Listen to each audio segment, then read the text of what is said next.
परवेज, ये क्या सारा वाकया हुआ? तुमने अपने ही बच्चे को कत्ल कर दिया, क्या वजूहात थी? वजूहात सर जी ये थी, मैं इधर से लाहौर इधर आया, मैं आके इधर से दोनों बच्चों को लिया गाँव चला गया हूँ। घर वालों को फोन कर दिया, बच्चे मेरे पास हैं, आप परेशान ना होना। उन्होंने बोला जैसे बच्चे वैसे तू है, मुझे घर से बेदखल किया हुआ था। तो तुम्हारी हरकतों की वजह से बेदखल किया होगा। पहले क्या करते थे? घर वालों को कितना तंग किया हुआ था जो तुम्हें बेदखल कर दिया उन्होंने? क्या हरकतें थी तुम्हारी, क्यों बेदखल की? मेरी बहुत बुरी हरकतें थी। क्या करते थे? मैं शराब बेचता था पहले, अच्छी जिंदगी का फैसला किया, फिर मैं किसी जिम्मेदार के साथ काम करने लग पड़ा। अच्छा। उसके बाद मेरी लाइफ ठीक हो गई थी। अच्छा। जिंदगी अच्छी गुजर रही थी। अच्छा। 5 साल 6 साल में यही काम किया मैंने। इधर से बच्चे मैंने अपने लिए हैं, गाँव चला गया। उधर गाँव में मैंने कहा बच्चों का खाओ पियो ऐश करो। अच्छा, ठीक है, अच्छी जिंदगी बसर करो अपनी। तो जबरदस्ती बच्चों को लेके गए तुम? जी, जबरदस्ती लेके तो गया। जबरदस्ती कौन लेके जाता है? उनको उनकी माँ के पास रहने देते? तुमने दूसरी शादी की? मैंने दूसरी शादी की। कब की थी दूसरी शादी? मुझे 5-6 साल हो गए। अच्छा, दूसरी तो अपने बच्चों को भी जबरदस्ती ले गए? हाँ जी। अच्छा, फिर उन्होंने कहा ठीक है अब्बू जी हम आपके पास ही रहेंगे। अच्छा। उधर से मैं अभी काम कर रहा हूँ, पट्ठे यानी कि माल के पट्ठे बना रहा हूँ, तो वो उधर से भाग गए हैं। अच्छा, बच्चों को अपने साथ लेके गए तो वहाँ पे स्कूल में दाखिला करवाया उनका? स्कूल उनको पढ़ा लिखा के अच्छे मुस्तकबिल के बारे में सोचा उनके? हाँ जी, बिल्कुल सोचा मैंने। नहीं, कितनी देर से वहाँ पे थे तुम्हारे साथ? मेरे पास 4 महीने से। 4 महीने से। वो हाँ। स्कूल दाखिल करवाया था? स्कूल उनको कहा था स्कूल दाखिल करा देंगे, वो मेरे मुंह पे कह रहे हैं कि हमने स्कूल में नहीं पढ़ना, हमने इधर से भाग जाना। अच्छा। मैंने कहा बेटा ऐसी बात नहीं करते। अच्छा। आपको लाया हूँ इसलिए उधर तुम लोगों का मुंह देखते हो, कोई चीज देता कोई नहीं देता। फिर मैंने कहा घर में सब कुछ है, किसी की सूखी छोड़ते नहीं, अपनी सूखी गीली पड़ी रहती है। ठीक है, तो बहुत मैं परेशान हो गया था। अच्छा। मैंने फिर बोला मैं छोड़ाऊंगा आपको, फसल कटने वाली है, पैसे लूंगा उनसे, आपको छोड़ाऊंगा। उन्होंने नहीं बात मानी, बात मेरी नहीं मानी, फिर भी उन्होंने वही हरकतें की। यानी कि बच्चे अब क्या कह सकता हूँ उनके पास। हाँ, फिर तुम्हें गुस्सा आ गया? गुस्सा आ गया। अच्छा। कुछ ना मुझे सूझा। मैंने कहा इनको डराऊंगा मारूंगा, खुद ही ठीक हो जाएंगे। मुझे नहीं पता था वो बीमार था, ना मैंने किसी से पूछा, ना मुझे किसी ने बताया। तो मारा मैंने, ठीक है ज्यादा मारा, मुझे भी नहीं पता लगा, लेकिन मैं उसको मौत नहीं देने वाला था, लेकिन मेरे हाथ से उसकी मौत हो गई। जब तुम उन्हें तशद्दुद का निशाना बना रहे थे, वो चीख रहे थे, चिल्ला रहा था दाऊद कि मुझे छोड़ दो, तो तुम्हें रहम नहीं आया जरा भी? नहीं, दाऊद ने नहीं मुझे कहा छोड़ दो। अच्छा, वो मर गया, उसने मुंह से उफ नहीं की? नहीं, कि वो कहता रहा कि बाबा मुझे मारो, तुम उसे मारते रहे? जब मैंने उसको मारा ना, तो मुझे उठ के कहता आज के बाद अब्बू जी नहीं करूंगा मैं ऐसा, जैसा आप बोलेंगे वैसा करूंगा। ठीक 10 मिनट बाद वो उसे घबराने लग पड़ा है।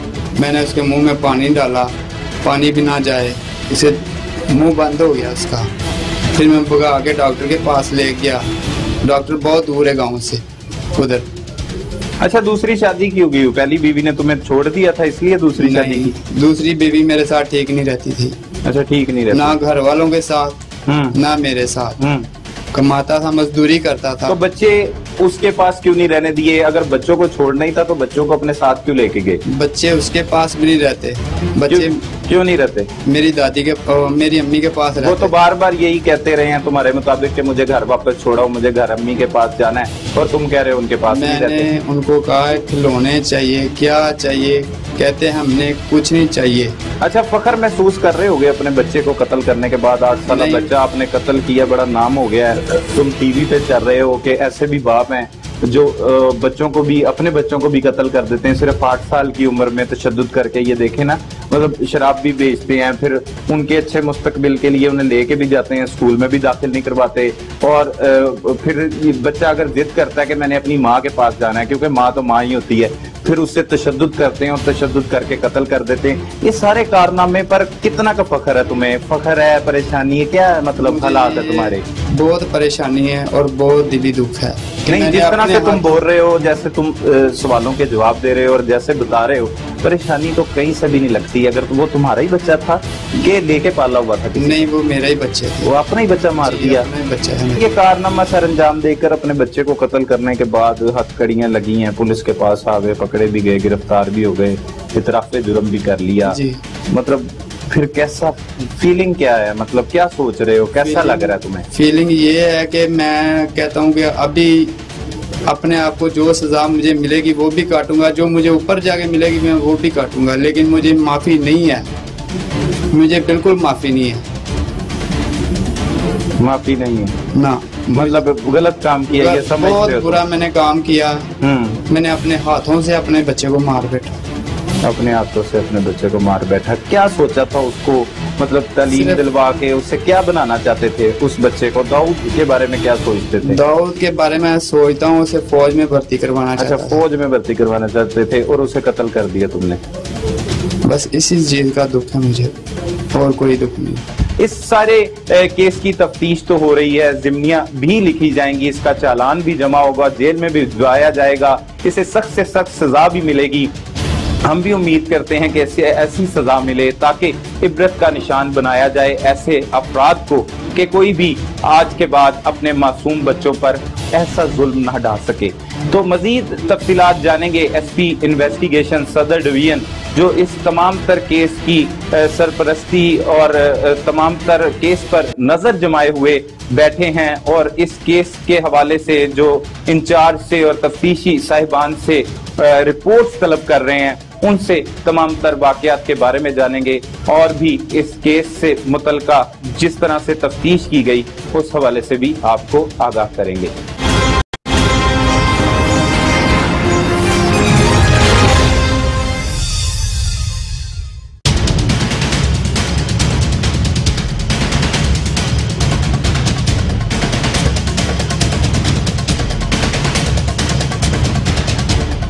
वेलकम बैक नाजरीन, हम मौजूद हैं एसपी सदर इन्वेस्टिगेशन राशिद हिदायत साहब के साथ, जो पूरी सदर डिवीजन के इन्वेस्टिगेशन के हेड हैं और बहुत ही काबिल पुलिस अफसर हैं। बहुत सी तैनाती के दौरान इन्होंने कत्लों में मुलविस मुल्जमान को न सिर्फ अपनी टीम की मदद से गिरफ्तार किया बल्कि बहुत से ऐसे केसेस को, अंधे कत्लों की वारदातों को भी सुलझाया। और इन्हीं की टीम ने ग्रीन टाउन के इलाका में 8 साला बच्चा जो दाऊद अपने वालिद के तशद्दुद की वजह से जिंदगी की बाजी हार गया, उस मुल्जिम को भी गिरफ्तार किया। ये किस तरह से ये सारी कार्रवाई अमल में लाई गई और इसमें किस तरह से तफ्तीश की गई, खासतौर पर तफ्तीशी साहिबान के लिए कौन सी सहूलियात दी जा रही हैं लाहौर पुलिस की तरफ से, अफसरान की तरफ से, जिससे वो केसेस को हल करने में उनको मदद हासिल होती है। हम उन्हीं से जानते हैं, राशिद साहब से, जो एसपी इन्वेस्टिगेशन सदर डिवीजन है। राशिद साहब, बहुत शुक्रिया, आपने वक्त दिया और जिस तरह से ये एक अपनी नौयत का एक अलग सा केस है कि अपने एक वालिद ने ही अपने सगे बेटे को तशद्दुद करके जो है वो मौत के घाट उतार दिया, तो इस मुल्जिम को किस तरह से गिरफ्तार किया गया और ये सारा वाकया क्या है और तफ्तीश किस तरह से की गई? जी, बहुत ही अफसोसनाक वाकया है, बहुत ही अफसोसनाक साने हैं, माशरती अलमिया भी है, जिसमें हम देखते हैं कि वालिदैन जो है वो अपने बच्चों पर जिस्मानी तशद्दुद करते हैं ड्यू टू वेरिएबल रीजंस। अब इसमें ये परवेज़ मसीह जो कि एक मेहनत मजदूरी करने वाला शख्स है, इसने 2 शादियां की हुई हैं। इसकी पहली बीवी यास्मीन से इसके 3 बच्चे हैं और इसमें एक बच्चा जो है वो इसके साथ रह रहा था, उसने दूसरी शादी की हुई है, उसका नाम कलसूम है, शखुपुरा गुजरावाला रोड पे किसी गांव में रहते थे। और 2 बड़े बच्चे जो हैं जिनके नाम दाऊद और यशवा हैं, ये दोनों बच्चों को 3 माह कबल उधर अपने साथ ले गया। वहाँ पर अक्सर वो बच्चे अपने वालदा से मिलने की जिद करते थे, उस पर ये उन पर तशद्दुद करता था। ये जब ये वाकया पेश आया तो उससे 1 या 2 रोज़ कबल जिस जमींदार के यहाँ ये मेहनत मजदूरी करता था, इसका बुनियादी तौर पर फर्ज था ये उनके जानवरों की देखभाल करता था, तो किसी वजह से वो चारे में जहर मिलने की वजह से वो जानवर जो है वो चारों मौका पर हलाक हो जाए, जिसकी वजह से इसके मालिक की काफ़ी ज़्यादा उसने इसको डांट डपट की और उस डांट डपट के नतीजे में ये ज़हनी तौर पर बहुत ज़्यादा टेंशन में था। जब ये घर आया, इसके बेटों ने जिद किया कि हमने अपनी वालदा के पास जाना है लाहौर में और हमने उसको मिलना है, काफ़ी दिन हो गए हम उसके पास गए नहीं हैं। तो उसी ज़हनी खलिश का ज़हनी तौर पर ये जो था इसके जहन में, इसने उसी छड़ी से जिसको ये जानवरों को हाँका जाता है, उस छड़ी से इसने बेईमाना तरीके से इसने अपने बच्चे पर तशद्दुद किया, उसको दीवारों के साथ भी पटका है। और वो जब उसकी हालत थोड़ी सीरियस हो गई है तो मुकामी गांव में जो देहाती इलाके में जो आप समझ सकते हैं जो मेडिकल की जो फैसिलिटी होती है जो अवेलेबल, उसको उन्होंने अवेल करने की कोशिश की है। और उसके बाद जब उसने देखा बच्चा स्टेबल नहीं हो रहा तो उसको लाहौर लेने के लिए लेके आ गए हैं। तो रास्ते में ही वो जांबर हो गया है, वहाँ पर ही उसकी मौके पर डेथ वाक़या हो गई है। और इस तरीके से ये जो बच्चे की वालदा है, जो रियल मदर है यास्मीन, और उसके भाई सादिक मसीह ने ये